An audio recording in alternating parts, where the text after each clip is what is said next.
Now, with 2 live League of Ireland games and the 2024 Europa League final, wow, it's a busy few weeks of sport here on Virgin Media Television. It is. Joining us to chat all things football domestically and internationally is Irish football icon Brian Kerr and Drogheda United star Darragh Markey. Thank you both so much for being here this morning. We really appreciate it.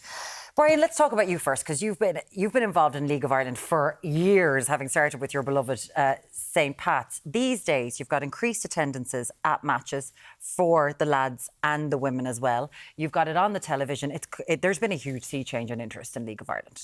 Yeah, it's hard to know what you can put that down to. I think COVID had some effects in that people couldn't get out and about and couldn't go to see games in any sport, and when the restrictions were lifted, suddenly people started going out a lot more, certainly to League of Ireland games. But I also think there's a bit of a culture change here in that people have started to look at being involved in local games and community, and there's a little bit of resistance to the whole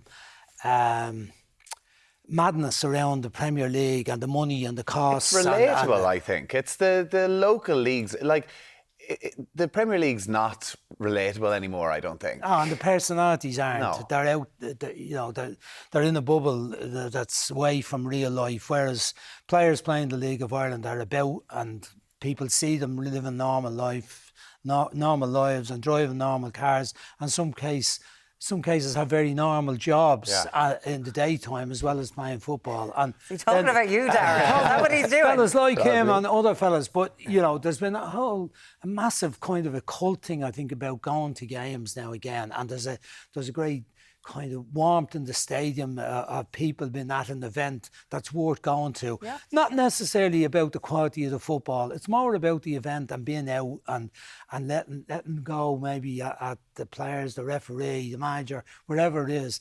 But I have not seen the likes of it in my lifetime, and I think it's extraordinary and it's brilliant. But there's lots of things need to happen to keep it going. The grounds have to improve. The clubs have to do better in Europe.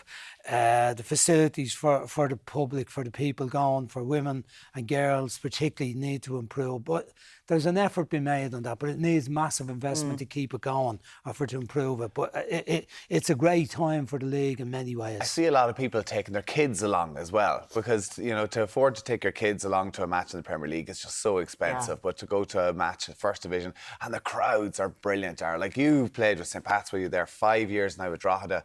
Have you noticed, even in the last 5 or 6 years, a shift in attendances and excitement? Yeah, absolutely. To be honest with you, like, Drogheda sells out on a regular. The only thing that probably lets us down is the stadium.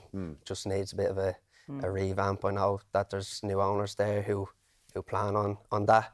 But like, we were in Tala last week. There's 4 stands. It's just a whole new level. And as Brian said, I think it is a result of COVID, and I think LOI TV, stuff like that has helped as well. Yeah, definitely getting it into eyeballs. But you're one of the people that Brian's talking about, because you've got professional clubs and then semi-professional clubs. Your day job, it's kind of mad. Like, you're up at 7:30, you're going off, you're being an accountant all day, and then you head off to training in Drogheda. Yeah. Like that, your life is intense. How do you find mixing that now with Drogheda United? Like, it's like a GA player, essentially. Yeah, it's busy, like, and there'd be a good few of us, to be honest, on the team who do that.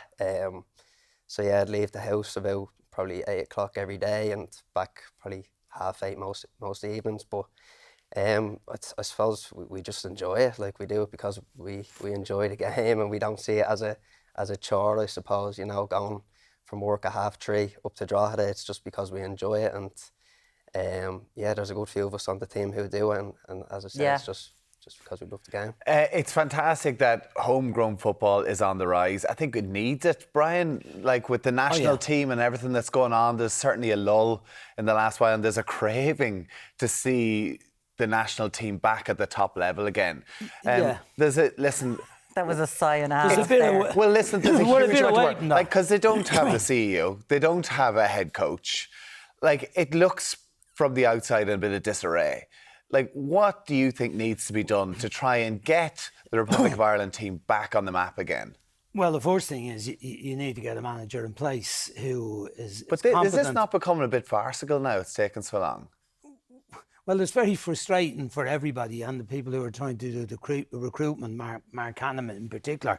That I did a bit with John O'Shea for the 2 games a while ago, back in March, and it certainly wasn't there was no disarray around it. The structure around the team was the most professional situation I'd ever been involved in. Brilliant, and the work being done by the coaches was brilliant, by Paddy McCarthy, Glenn Whelan, Stephen Rice, and the analysis team was at such a high level. So does John need to be given the job then, do you think? Well, I mean, they said from the start that they weren't giving John the job, that he hadn't got the required experience. He's getting the experience on the hoof a bit now. He's never actually managed a club team in his own right.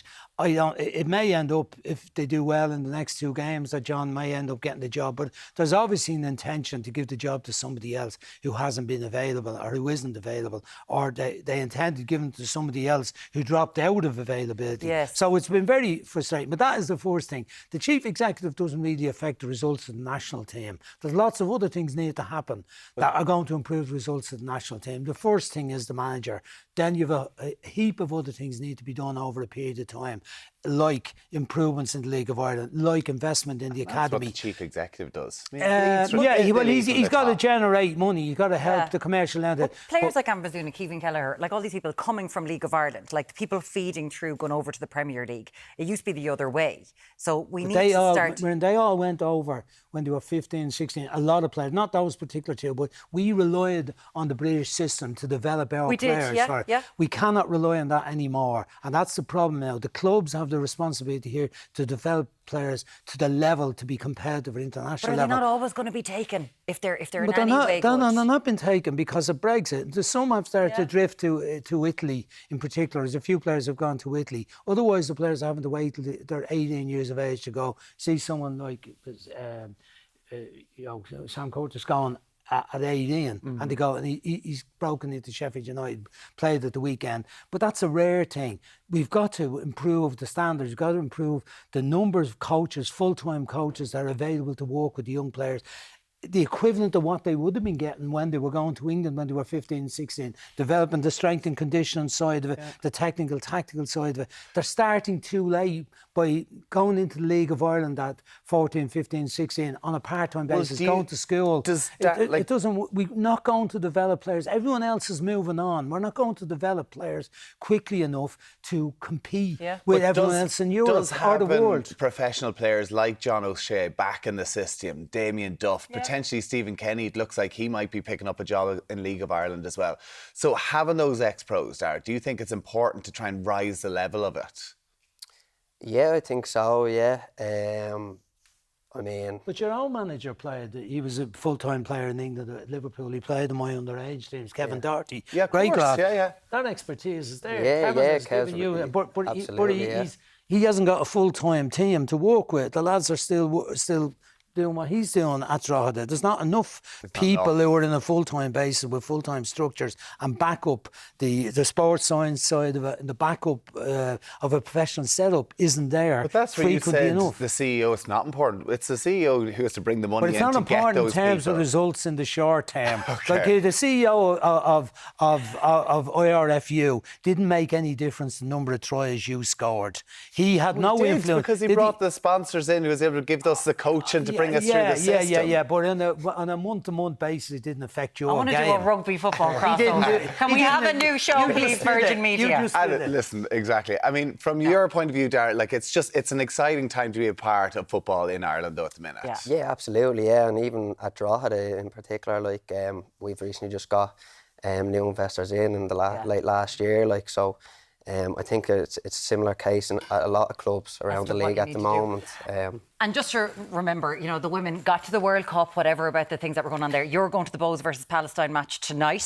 The women who are playing the international Palestinian team. And there's plenty of opportunity for people to buy tickets even if they're not going. Support the fund. And lots of football coming up here on Virgin Media Television. St. Pat's, Europa League final, Waterford Drogheda. All coming up, very exciting. Best of luck to Bows and Palestine. Brian Kerr, great to have you with us as always. We'll continue that debate after. And Darragh Markey from Drogheda, thank you so much. New television show right here. That's all we've got time for.